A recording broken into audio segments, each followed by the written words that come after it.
Whether you're in North or South Carolina or anywhere else in the world, enter the Cat Cave to listen to your favorite Carolina Panthers podcast as a part of the Keep Pounding Podcast Network, where you can find shows such as Embrace Debate or Inside the Vault, empowered by the Fans First Sports Network, or on YouTube at Tobacco Road Sports Radio. My name is Ryan Frick, and always alongside me for our episodes of the Cat Cave is our co-host Shannon Smith.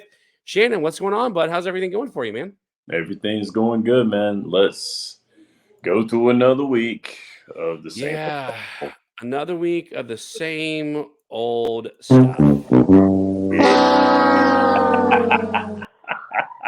Yes, the Carolina Panthers lose once again. This time it was on Thursday Night Football to the Chicago Bears, led by Tyson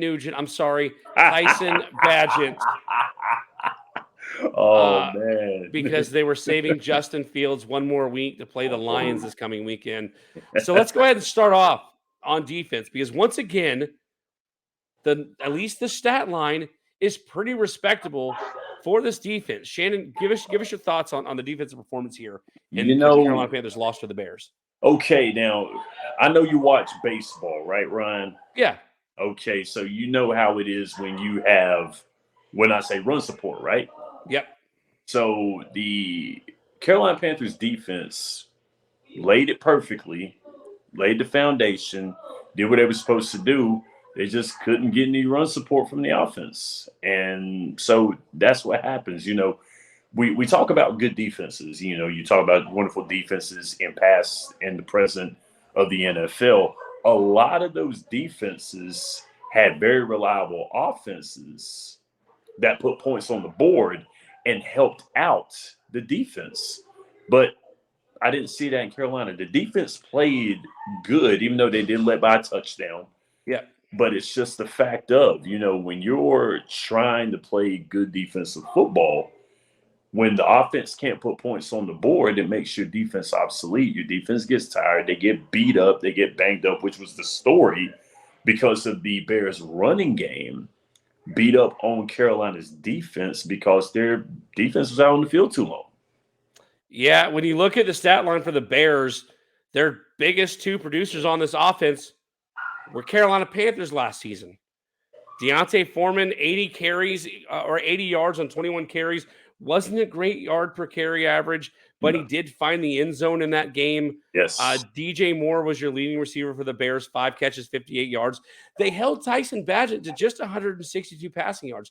The defense is doing everything they can, but like you said, when you are on the field for the majority of the game, you are going to give up games like this, especially when you're not getting the run support from the offense. When you look on third down efficiency for the Chicago Bears, 6 of 15, not quite 50%, but that was still 6 third downs that they got, first downs they got on third down.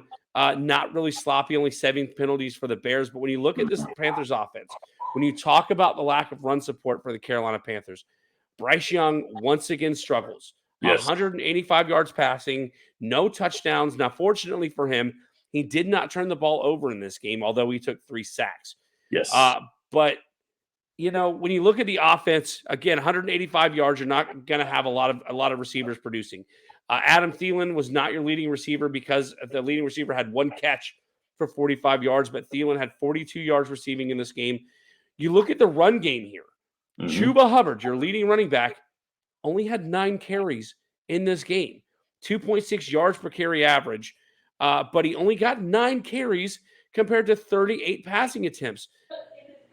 Your touchdown in this game came from a 79-yard punt return from Emir Smith-Morset. I don't understand. Now, let me rephrase. I understand the offensive line is beat up. Yep. I understand the offensive line struggles. Yes. Throughout the season. Yes. But there is no balance to this offense. None whatsoever. When you look at your leading running back getting 9 carries compared to 38 passing attempts by your quarterback, the game was not out of hand. No. The Panthers led for the majority of the first half. Exactly. Why did Thomas Brown and company decide not to try to focus on the run game here? I have no idea, man, for real. Especially with the fact that Chuba Hubbard has been an integral part of this offense. I mean, he's done very good on the ground. He's a grinded out back. I don't know if Carolina thought that it would be better to throw the ball more. They've had trouble on the offensive side of the ball throwing the football. Last week was a clinic in that. And also, as you can see as well, too, the defense actually the defense had no sacks. Carolina's defense had no sacks whatsoever. Nope. And Chicago's defense got there. Bryce held the ball a little too long a couple times, and that's what led to 3 of those sacks. But getting to what you were talking about, and I'll leave that alone because we're talking about the run game. I'll get to that later. My bad. But with the running game now, on the other hand, I don't know why they abandoned it. It just seemed to me like they abandoned the running game, and I don't know why. That one I can't answer. It's head scratching. It's beard scratching. Like I'm at a loss for words. This game, by the Bears beating the Panthers, they have gotten that much closer to getting the number 1 overall pick while winning the game. Yep. Thanks to their first-round pick that the Panthers traded, along with 5 catch for 58 yards, DJ Moore in this game. I'm starting to be at a loss at this point. Like, I understand that injuries have been a problem. Listen, yes. If you're watching this on the Tobacco Road Sports Radio's YouTube channel, I'm wearing my South Carolina gear tonight. Because if there's anybody that understands what injuries can do to a football season for a team, it is a South Carolina fan. I mean, they've gone through the entire starting lineup and an entire backup offensive line down here in Columbia this season. Mm-hmm. But the Panthers have to have athletes and football players that are NFL caliber that you can line up and just get some yards. Yes. I'm at a loss for words. I don't know what the right answer is. Like, I know I'm probably sounding like a negative Nate, but at the end of the day, you're not going to win games when you don't have balance on offense. When you look even beyond that, 3 for 15 on third downs. When you talk about not giving run support to the defense, you talk about keeping the defense off the field, getting the defense off the field. The defense gave up 6 first downs on third. Mm-hmm. The offense only extended drives on third down 3 times out of 15 times. They kept the defense on the field. And you cannot win games if you do not have balance on offense and you cannot keep the defense off the field. Yeah. I mean, look at what Deontay Foreman done for Tyson Bagent. Look what he done for him. He put 80 yards on the ground and was able to get into the end zone. You know, Tyson's a rookie just like Bryce is. And Tyson definitely was not the starter for this squad. No. He just fell on an injured Justin Fields and got onto the field because, well, they had no choice but to start him. And so, but still, Deontay Foreman went out there and bailed out his rookie quarterback, got into the end zone, was able to produce more and extend more plays. So this is what I'm saying right here. A man that played for Carolina a year ago and helped that offense is now helping another team get another victory against the squad that you were on. I mean, when you look at that stat line, Deontay Foreman averaged just under 4 yards a carry. Yes. But they fed him the ball. Yes. 21 carries versus 33 pass attempts for Tyson Bagent. Okay? Right. You tried to get in the ball. You tried to create balance. When your leading running back has 9 carries in a game that you lose 16-13. Mm-hmm. Like, it wasn't like you had to abandon the run because you were down 3 scores in the first quarter. Nope. They had every opportunity to just find a way. If you can't run up the middle, go to the outside. If the outside's not working, go to the other side. Find ways to get the running backs involved. Find ways to get the running game involved. Mm-hmm. I mean, even Bryce Young had 3 carries in this game. Yeah. So it's more of the same. It's more of the same. And looking at it like this, I got to thinking really, really hard about, once again, that wonderful take that you had last week when you were talking about if Carolina should sit Bryce Young. Mhm. Here's my thing right here. They better not. Yeah. And I'll tell you why. Because if you put Andy Dalton with that offensive line, the only thing that saves Bryce Young with this offensive line is the fact that he has quick feet. If Bryce Young did not have quick feet, if Bryce Young was not able to improvise with his feet, he'd be a sitting duck. And Andy Dalton, if they start that man with that offensive line right there, he'd be a sitting duck. That man would be eating his food out of a straw for the rest of his life because he doesn't have the improvisational ability with his feet that Bryce Young does. And that's the reason why Bryce Young is able to continue some of these drives and continue this offense on down the field. I don't see Andy Dalton being able to do that. I mean, his arm, mind you, say whatever you want to, Andy Dalton can get it done with his arm. That's why he plays quarterback. But he can't get it done with his feet, especially with this new age defense that's going on, with the new age offenses that are happening right now. There's no way he could do it. He'd be a sitting duck in that defense, and Carolina would be foolish to start him. I mean, it sounded wonderful what you said. It sounds great. Now, not saying that in a bad way. I get why you feel the way you feel, but I'm just telling you, it'd be disastrous. I don't think it really matters if it's Andy Dalton or Bryce Young back there, because if you're not going to create balance on the offense, you could have Tom Brady, you could have Peyton Manning, you could have Lamar Jackson, you can have Phillip Rivers, you could have, name the quarterback. You could have anybody you want back there. Yeah. And if you can't establish the run and you put all the weight on the arm of a quarterback, especially a rookie quarterback, yes, you're gonna turn into games like this one. And especially when you don't necessarily have the weapons on offense, which brings me to the next point. Mm-hmm. ESPN's David Newton reported earlier this week that the Panthers not only attempted to get T. Higgins from the Cincinnati Bengals, but they also made a call about acquiring Davante Adams from the Las Vegas Raiders. Now, obviously, neither took place. A matter of fact, the Denver Broncos were sellers at the trade deadline, couldn't get rid of their guys, and good for them because they just beat the Buffalo Bills on Monday Night Football. Who saw that coming? Do you think, first of all, I guess this is a two-part question. Part one is, do you think the fact that they didn't have the trade capital, is that the reason why they couldn't make a deal happen to get one of these guys? And part two is this team different with a guy like Davante Adams or T. Higgins playing wide receiver for this team? I would say that the answer to the first part of your question, I don't really think they had the trade capital to do it. I didn't see that coming. Now you look at Davante Adams, who was catching passes from man Jimmy Garoppolo. Jimmy's not the same guy that he was with my San Francisco 49ers, and plus he doesn't have the offense that he used to have in San Francisco, which is one thing. Now, granted, Davante Adams is a wonderful receiver and caught passes from the great Aaron Rodgers and did very, very well in Green Bay.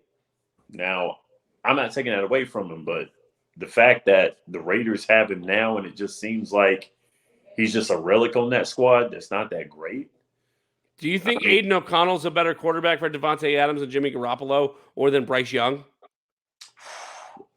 Bryce would be a whole lot better quarterback. Let's just be honest. Bryce would be a whole lot better quarterback. Absolutely. That would be a great selling point, but the rest of the team is not. Nope.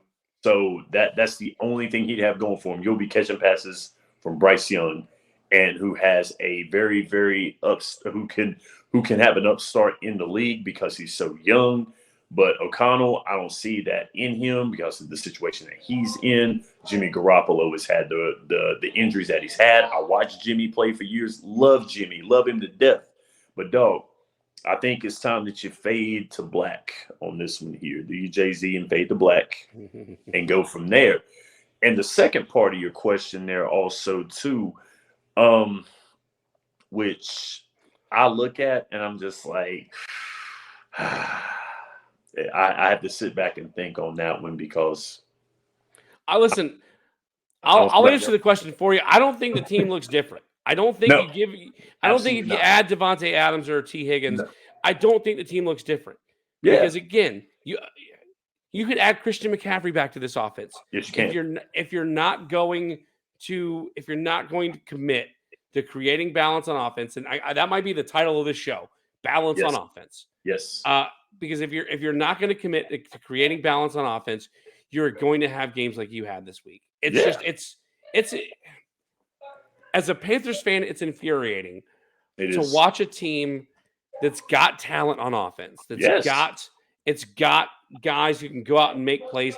I mean, they've shown they've been able to go out and score points against teams this year. This is not a bad squad, man. I mean, and that's the bad part about it. If this were Arizona that we were talking about, if this were the Arizona Cardinals, yes, I'm being biased because I'm a 49ers fan, but Arizona, if you watch Arizona play, you would say the same thing.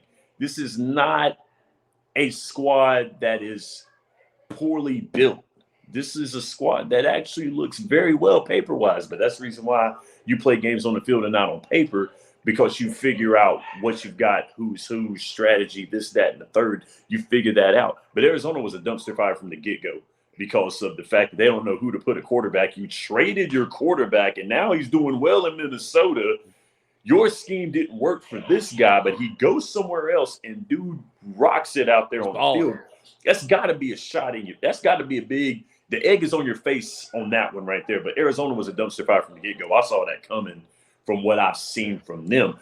And, and no disrespect to T. Higgins, no disrespect to Devontae Adams because they're very good receivers. I think T. Higgins is good where he's at in Cincinnati because Cincinnati's getting a shot back in the arm, which, to be honest with you, they wasn't fooling me with anything. I knew that they were going to start gaining momentum after they beat my 49ers. I saw that coming. They're a very good squad with a very wonderful quarterback. Now, Joe has his trouble with the offensive line as well, too. Joe's ran for his life on that offense. He has been since he came to the league. And that's what tells you right there, though. That's what tells you. But see, Joe was able to get to a Super Bowl. On top of that, too, Joe was able to get to a Super Bowl, which honestly, they need to protect that young man with all due respect. They have to protect Joe because Joe is a monster out there. When he's playing, you can tell. And he has the weapons because he's got weapons. Jamar Chase. He's got T. Higgins. Joe Mixon in the backfield. They've got a very capable defense. But once again, Joe will put points on the board with a defense that may not be as good as the Panthers' defense. But Joe will put points on the board. This offense right here is letting this defense down, and it's not good. No, it's funny. The two teams that you mentioned, Arizona did get Kyler Murray back this week, and I believe they were able to come back and beat the Falcons. And the Bengals somehow dropped their game against the Texans. Yeah, the same Texans team that this Panthers team holds a victory over. Was able to knock off the Bengals. You talked about this team isn't poorly built. Is this team poorly coached at this point? Like, I don't see another explanation outside of poor coaching. I would have to say so. I mean, and as much as I look at it, I seen the comments of, certain viewers of the show saying, hey, give this coaching staff time. Frank Reich fell on the sword for his offensive coordinator so he wouldn't look like he's obsolete with this jumpstart young offense. Listen, after the win against Houston, Carolina has shown you that they've been able to lose games by squads that they should beat. That Colts game should have been a win. The Chicago game should have been a win. It should have been a win. That should have been 3 games that Carolina would have won in succession going into this next week. That could have got Carolina some momentum. That probably would have got Carolina's wheels going. But those were games that they should have won, regardless of how you feel about this. Yeah, the 2 pick sixes were not good at all, which were plays that where you have to look at Bryce and say, bro, why are you throwing the ball there? Then you got to look at the line and wonder, what are you guys doing? I mean, when my guys, Trent Williams, when guys are running away from your line, you saw the tape right there from the guy from Jacksonville. Ran away from Trent Williams. He ran away from that man. He don't want to get blocked from him. I don't see that with Carolina. I don't see it. Nope. And it's demoralizing. It's heartbreaking, man. I just, when you think about where this team was last year under Steve Wilkes, yes, you can't help but to wonder if Steve Wilks should not have gotten it. I believe before they hired Frank Reich that Wilks deserved a shot at the job. And I to this day, I will never understand why he didn't get the shot. As of right now, after a 1-8 start, I don't know if Frank Reich was the right guy for the job. I think you give him the end of this year and you give him next year. And if he starts off this poorly next season, I think you start having to asking questions if maybe it's time to move on. And the fans are starting to ask the same questions. Yes. The fans attempted, and now it didn't happen. Right. But the fans attempted to create a protest called March on Mint, where they were going to walk up Mint Street protesting how poorly this team has been playing. Yeah. Have you ever heard of anything like this where like we're in mid-season and there is a team with a rookie quarterback with a new coaching staff and the fans are ready to march in protest? I mean, have you ever heard of anything like this before? I have not, man. And I'll tell you what, though, I will say this: kudos to these fans for not doing it. And the reason why they didn't do it is because kids were playing in Bank of America Stadium. There was a kids exhibition football game. I knew a few people that had their children from my area in North Wilkesboro. They went to Charlotte and their kids were playing in that showcase. I got to commend the fans for not doing it and making fools of themselves in front of these young people and their families. So I got to give credit where credit is due. But no, I've never heard of this at all, man. I mean, this kind of tells you exactly how these fans were. These fans were very invested in this squad from preseason, and for them to get the output that they're getting, they're letting them know that you guys are this. We were hyped up. You gassed us up for this. I'm so glad that you called it gassing up because I feel like we've been gaslit at this point to think that this team was going to be better than it was last year. And I hate to say we that, were a game away from the playoffs last season. Yes. And instead of sort of building on what they had, they blew it up. And it clearly isn't working. I guess we talk about poor coaching. The question at some point has to come up. Are we looking at poor ownership? Like ever since this team was purchased by David Tepper, yes, the Panthers have not made the playoffs. Nope. It's got to be a front office. It's got to be squarely front office. Now, I know that people are out there seeing those stats of CJ Stroud. They're seeing what CJ Stroud is doing with the Houston Texans. And yeah, the Houston Texans were a dumpster fire. The Houston Texans were picking consistently in the top 5 of the past 3 drafts for a reason. They're not a good squad, but CJ Stroud is setting rookie records like nobody's business and will more than likely win Offensive Rookie of the Year, and rightfully so. Yep. But with that being said, Ron, you said it and you brought it up earlier. You stick anybody in that offense right there, they're not having the numbers that they're going to be having. I don't care who you are. And if you put CJ Stroud with that offense right there, he'd be struggling, and Bryce Young probably would be eating in Houston right now too. So that to me, I kind of find that argument a little bit, irrational. So when that's brought up, Carolina should have never drafted Bryce Young. They should have never done that. They should have never got this guy. Listen, we would be having this same discussion had CJ Stroud would have been taken number 1 in the draft and not Bryce Young. Bryce Young would more than likely be looking at Offensive Rookie of the Year. In his heart of hearts, does he think that? He might. But do you blame him for thinking that way, though? No. I mean, listen, in fairness, you talk about rookie quarterbacks. Will Levis has found success in Tennessee. Now, granted, I think he's 1-2 as a starter. Yes. But his first game, he looked like he's going to be a Rookie of the Year candidate. And he was slept on too. Slept on. Tyson Badgett's a prime example of a guy who's 2-1 as a rookie until Justin Fields comes back probably this week. I'm with you.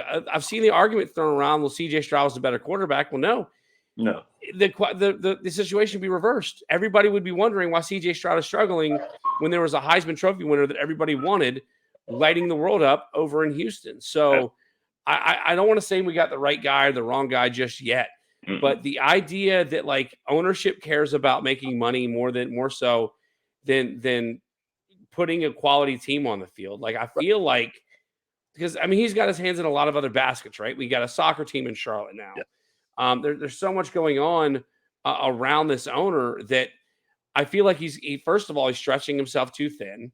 But additionally, I think we're going to wind up having unfortunately, a Jerry Jones, a Mark Davis type situation here in Charlotte, where we are going to wonder when we are going to be good again. Because we talked about preseason, there was a time this year where we thought that we had a legitimate shot to come back after last season and win this division. And we talked about it on the bye week, that this division was not out of reach 2 weeks ago. Right. And now it is. Oh, it's over. The Falcons obviously aren't as good as they were. Believe it or not, if anything, the Bucs probably have a better chance than anybody else to win this division again, behind Baker Mayfield, who started with the Panthers last year.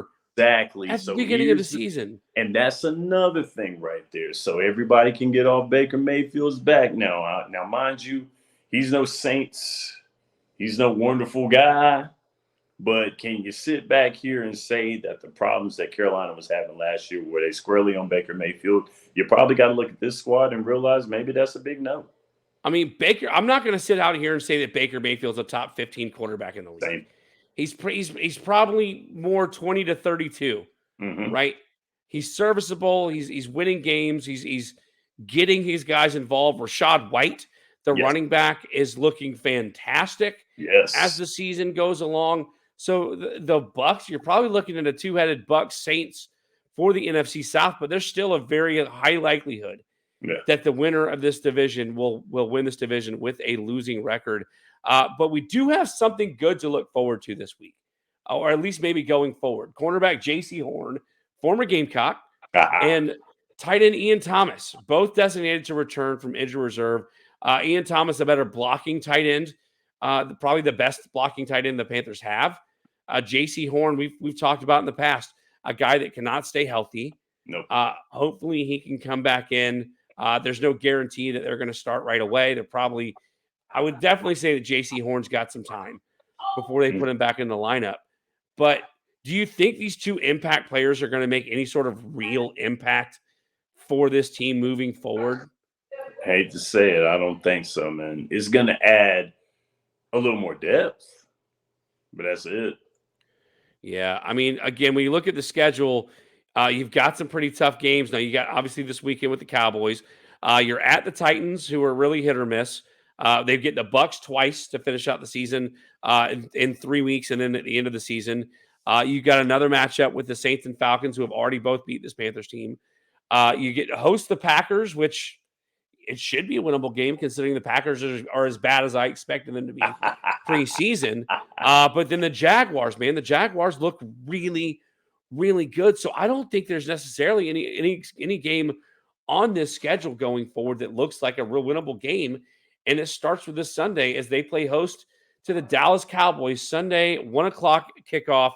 The Cowboys are a 10.5-point favorite. I think we can both say with a lot of confidence that we're going to be playing this sound again next week on the show with another loss. Do you think there's any way that the Panthers are able to hold Dallas to under this spread? Once again, do I have to answer that question, Ryan? I don't think so. I think we're both in the understanding. I wouldn't have been one of those people that marched on Mint with everybody this past weekend, but I can see where patience is wearing thin. With Carolina Panthers. What you got to understand right here, Ryan, is if there is a squad. I remember you saying this on Tap Outs and Touchdowns a couple weeks back when I was a guest host on your show. You talked about there's 3 teams that you despise in college football. If there's a squad in all the squads in the NFL that I would love to see this L happen to, it would be the Dallas Cowboys. And that's why it breaks my heart to say that Carolina's not going to do it. I would love to see Carolina do it. I would love to because of my disdain for the Cowboys. But I'm a realist at the end of the day. I'm right there with you. Shannon, anybody you want to shout out before we sign off tonight? I do want to shout out my good friends Megan and Tanner, who hosted a great Friendsgiving this weekend. I really thank them for that. Also, and Ryan, I'm really sorry, man. I hate to do this, but I got to shout out the North Carolina Tar Heels for beating Duke in the dying seconds to get that Liberty Bell, to keep that Liberty Bell in Chapel Hill. Good job, Drake May, and good job, Carolina, for a great win. I hate that I missed that game because it went to 2 overtimes, and Duke was held out of the end zone for a 2-point conversion for UNC to win that game. North Carolina's got a big game this weekend against fellow South Carolina football team in the Clemson Tigers, whereas my Gamecocks have a tough matchup at home, albeit a night game against the Kentucky Wildcats. Listen, Shannon just mentioned it. If you want to find me on social media at Tapouts and TDs on Twitter, go follow my Tapouts and Touchdowns podcast on Facebook.com/Tapouts and Touchdowns, where we do wrestling shows on Mondays, football shows on Wednesdays. And make sure you go and like and subscribe wherever it is that you listen to podcasts, as well as this one. But until then, you may exit the cat cave. But make sure to listen to more Carolina content and more just general content on the Tobacco Road Sports Radio's YouTube channel. And again, more Carolina Panthers themed podcasts on the Keep Pounding Podcast Network, powered by the Fans First Sports Network. For Shannon Smith, I'm Ryan Frick, and we'll see you next week right here inside the Cat Cave.